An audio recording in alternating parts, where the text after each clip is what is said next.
میں نے حضور کے اس قول سے بھی کہ ما امنہ الا منافق وما خافہ الا مومن، نفاق کا خوف ہوتا ہے صرف مومن کو، اور اس سے اپنے آپ کو محفوظ سمجھتا ہے، امن میں سمجھتا ہے صرف منافق۔ اور یہ دو واقعات ذہن میں رکھ لیجئے تو اس سے اندازہ ہوگا کہ ہمیں بھی اس بات کو بالکل یوں نہیں سمجھ لینا چاہیے یقین کے ساتھ کہ ہمارا نفاق سے کیا سروکار۔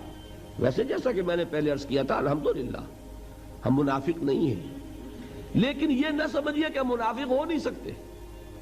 آج کی کیفیت پر اللہ کا شکر ادا کیجئے، لیکن یہ کہ وہ چیز ہے کہ جو حملہ آور ہو سکتی ہے۔ آج کسی کو ٹی بی نہیں ہے، اس کی کیا گارنٹی ہے کہ کل نہیں ہو سکتی؟ تو دل میں انسان جھانکے، اول تو یہ کہ اپنے طرز عمل کا جائزہ لے، کہیں نفاق آ تو نہیں گیا۔ اگر محفوظ کرے کہ نہیں ہے تو پھر یہ ہے کہ کم سے کم آئندہ کے لیے اللہ سے دعا کرتا رہے۔ اس کے لیے ضروری ہوگا کہ سمجھیں کہ نفاق ہے کیا۔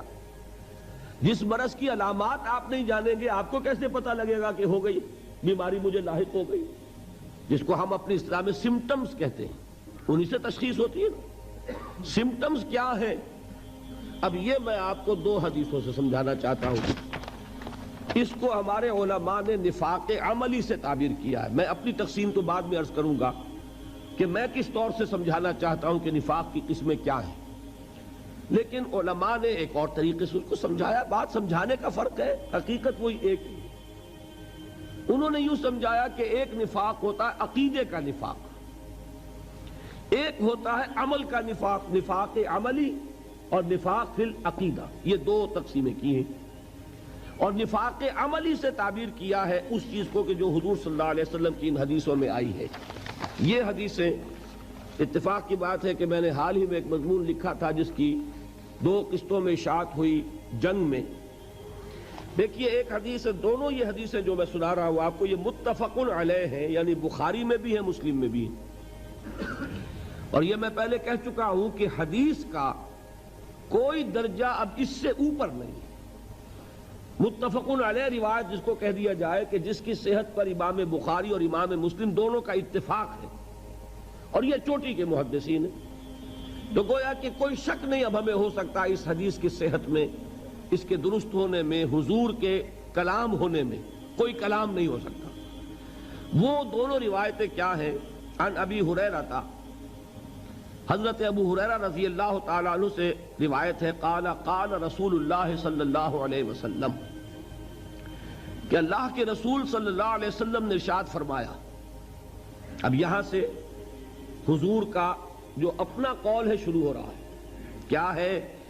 آیت المنافق ثلاث، منافق کی تین نشانیاں ہیں۔ کیا ہیں؟ اذا حدث کذب، جب بولے جھوٹ بولے، واذا وعد اخلف، جب وعدہ کرے خلاف ورزی کرے، واذا اؤتمن خان، اور جب اس کے پاس امانت رکھوائی جائے خیانت کرے۔ یہ الفاظ تو ہیں بخاری اور مسلم دونوں کے۔ آیت المنافق ثلاث، منافق کی نشانیاں تین ہیں، جب بولے جھوٹ بولے، وعدہ کرے خلاف ورزی کرے، امانت رکھوائی جائے خیانت کرے۔ اس کی جو روایت آئی ہے مسلم شریف میں، اس میں مزید الفاظ یہ ہیں، وَإِن صَامَ وَصَلَّى وَزَعَمَ أَنَّهُ مُسْلِمٌ، خواہ ایسا شخص نماز پڑھتا ہو، روزہ رکھتا ہو، پورا یقین رکھتا ہو کہ میں مسلمان ہوں، اگر یہ چیزیں اس میں موجود ہے تو وہ منافق ہے۔ اس میں تو بہت زور پیدا ہو گیا۔ وَإِن صَامَ، خواہ وہ نماز روزہ رکھتا ہو، وَصَلَّى، اور نماز پڑھتا ہو، وَزَعَمَ أَنَّهُ مُسْلِمٌ، اور اسے زعم ہو کہ وہ مسلمان ہے، لیکن یہ کہ اگر یہ تین صفات اس میں ہیں وہ منافق ہے۔ دوسری حدیث سنیے، یہ بھی متفق علیہ، اس کے راوی ہیں حضرت عمر کے صاحبزادے عبداللہ رضی اللہ تعالی عنہما۔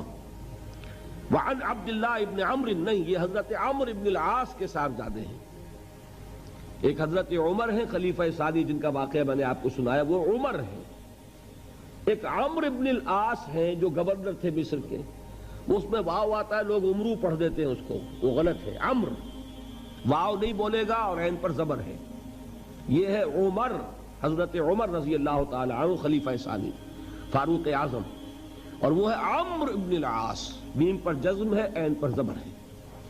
تو حضرت عمرو ابن العاص کے بیٹے کے نام بھی عبداللہ ہے، ان کی روایت ہے قال قال رسول اللہ صلی اللہ علیہ وسلم، وہ فرماتے ہیں کہ نبی اکرم صلی اللہ علیہ وسلم نے ارشاد فرمایا اربعن، چار خصلتیں ایسی ہیں من کن فیہ کان منافقا خالصا، کہ جس میں وہ چاروں ہوں گی وہ تو کٹر منافق ہوگا، خالص منافق۔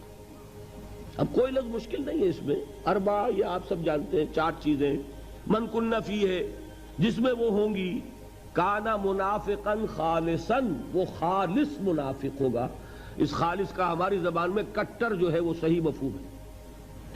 ومن کانت فیہ خصلۃ، اور جس میں ان میں سے ایک خصلت ہوگی، منہن ان میں سے، کانت فیہ خصلۃ من النفاق تو اس میں نفاق کی ایک خصلت ہوئی۔